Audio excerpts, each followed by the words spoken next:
after Bibi fired Gallant just to keep himself safe, not to keep this country safe in the midst of this war.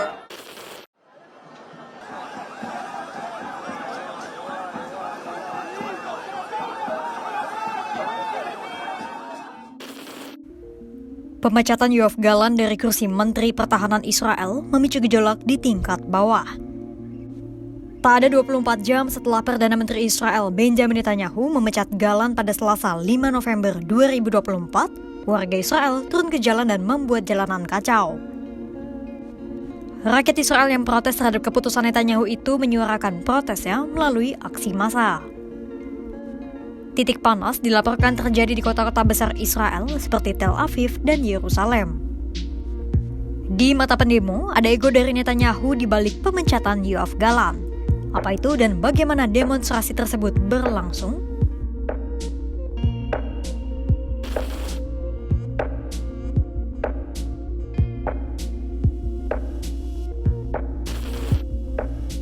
Aksi unjuk rasa itu digelar untuk mengecam pemecatan Menteri Pertahanan Israel Yoav Gallant pada Selasa 5 November 2024. Protes itu dilayangkan oleh masyarakat Israel yang tak sejalan dengan Netanyahu, terutama terkait kebijakannya atas peperangan.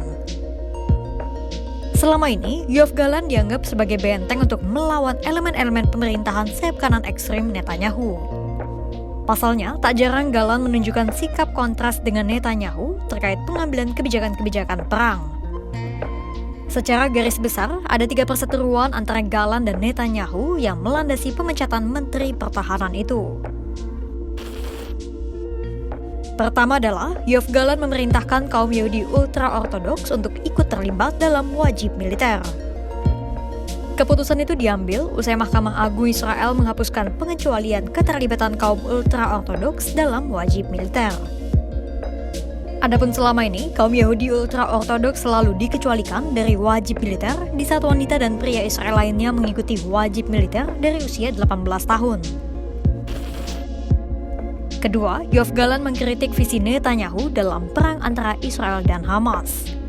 Yoav Gallant menyatakan, mimpi Netanyahu mewujudkan kemenangan total atas Hamas adalah gagasan yang tak masuk akal. Pasalnya, mustahil untuk menumpas Hamas mengingat Hamas bukanlah entitas kasat mata, melainkan ideologi yang telah berkembang dan mengakar di antara masyarakat Palestina.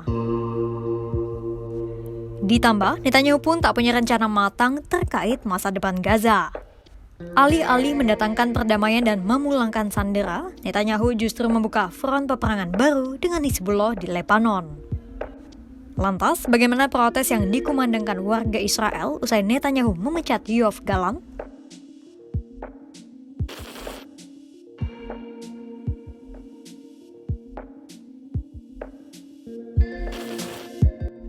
Aksi massa dilaporkan pecah di sejumlah wilayah seperti Haifa, Netanya, Beersheba, dan terbesar di Tel Aviv serta Yerusalem.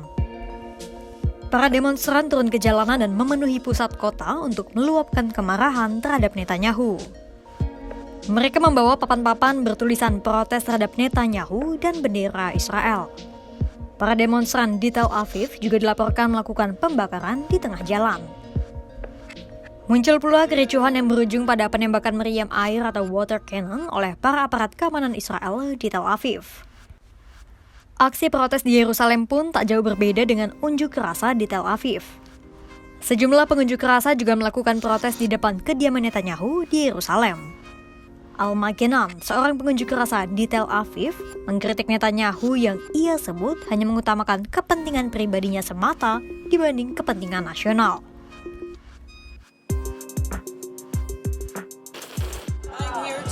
For the democracy of Israel.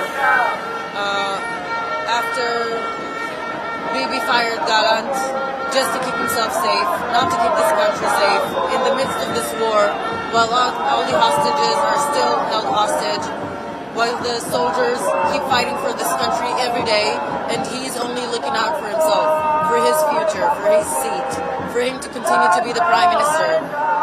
For no one to be able to investigate him for all the crimes that he has done during this war. אסור לשתוק על זה. אין אף אזרח או אזרחית במדינה שיכולים להישאר אדישים לדבר הזה. והמבחן הוא לא רק הלילה, הזה. המבחן הוא מה יהיה מחר ומחרתיים. Ini bukan kali pertama penduduk Israel mengajukan protes atas pemecatan Yoav Gallant.